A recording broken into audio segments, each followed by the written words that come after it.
So in 1991, the Soviet Union collapses, okay? And now America is the only game in town. There's no one who can challenge the supremacy of the Americans. And so now what happens is America creates something called the New World Order. The New World Order is based on global trade. But because the United States controls the US dollar, it can now control something called pricing. Pricing just means that the Americans can decide the value of everything, okay? So what America does is create a price hierarchy. So at the very bottom are resources. Above that is manufacturing. Then there's knowledge. And then finance, okay? This is the price hierarchy for the world, all right? And it divides the world into a division of labor, okay? So what is resources? Well, guys, it's Russia, okay?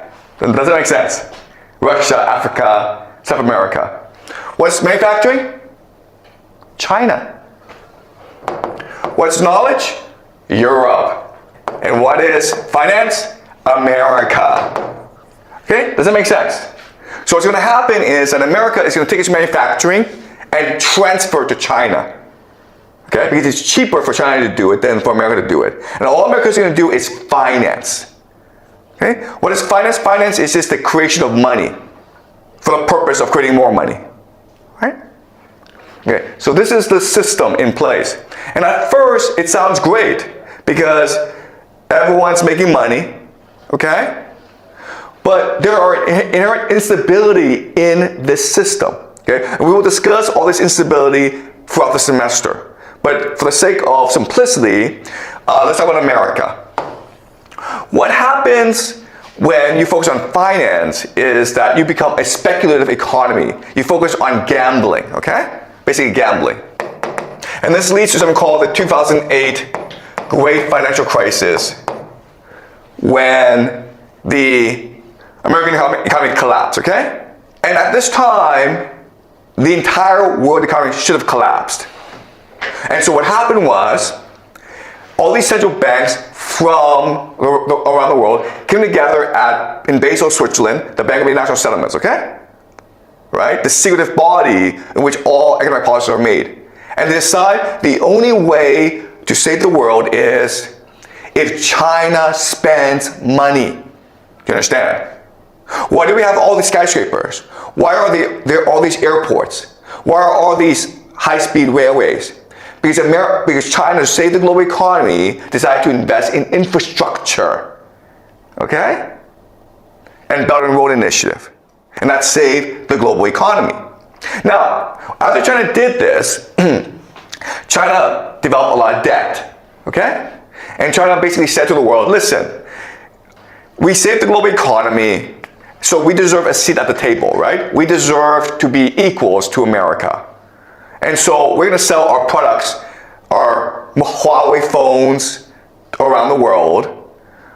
We're going to compete with America for global dominance. And America said, screw you, okay? And that led, of course, to Donald Trump, 2016, Donald Trump. And the first thing Donald Trump did, of course, was initiate the US-China trade war, right? China wants to be equal to America. America says, nope, screw you, we're going to destroy you, okay? So America tried to sanction China. America tried to blockade China, okay? So we'll discuss this again later on throughout the semester, okay?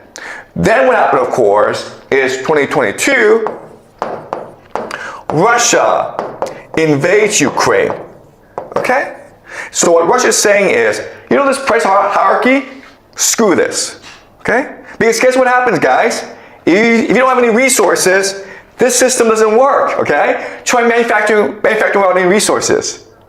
Try having knowledge about resources. Try having finance about resources, okay?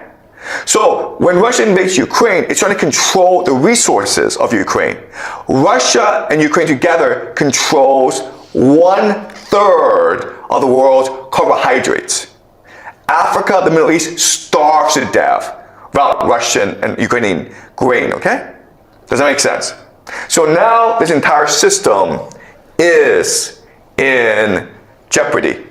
Okay? And so what's happening today is America is fighting to save its game. It's trying to fight to save the system. It's trying to fight to save the US dollar. It's trying to fight to save its hegemony, okay? And Russia and China are trying to exert themselves. So we are in a time of game reset, all right? Game reset. And this is the world that we live in today. Okay? All right. So we will discuss this throughout the semester. Any questions? Are you guys clear? Right. So I know this was a lot to take in, but we'll go into the specifics throughout the semester. Okay? We'll go and we'll apply it to current events to explain why this is happening. Any questions? Okay. So the only purpose of America, like they produce a service for China, is to let them use US dollars, right? So America can use this game to everyone, but I think China does not do the same thing as America, like they created this game. Why? We'll discuss this throughout the semester, okay? The relationship between China and the United States. So remember that the United States wants China to play this game. But they can't really say to the world, oh, we're doing this because we're greedy and we want China to be subservient to us, okay? So they said that we want China to play the game because this game will allow the middle class to rise. It will make China much more democratic, okay? But that was just BS. That was just a fraud, a lie, hypocrisy. All right, so now that China is in this game, all right, what it's trying to do is restructure the game so that it is much more independent, okay? Because the problem for China is, okay, to play this game, what you're doing is you're taking resources, all right? Creating manufacturing exports, okay? And so that's the role of China in this game. There's certain problems with this game. The first problem is America controls the entire game. Right? So America can say, you know what, we don't like you, so you can't trade anymore. So basically they stop the resources and they limit the market access. Okay? So what China needs to do to survive is the idea of diversify. Create markets outside of the United States. Create, find resources that are not dependent on the US. Okay, so that's a game that China is playing. And that's the idea of BRICS. Okay? We will discuss BRICS later on. Right? But the BRICS is a very different concept where before America was trying to impose its game on everyone. Now China is just trying to create a system that is not so dominated by the Americans. Okay? That's the Chinese mentality. Right? Does that make sense? Okay. All right. Any more questions, guys? Okay, great. So we'll continue this on Thursday, okay?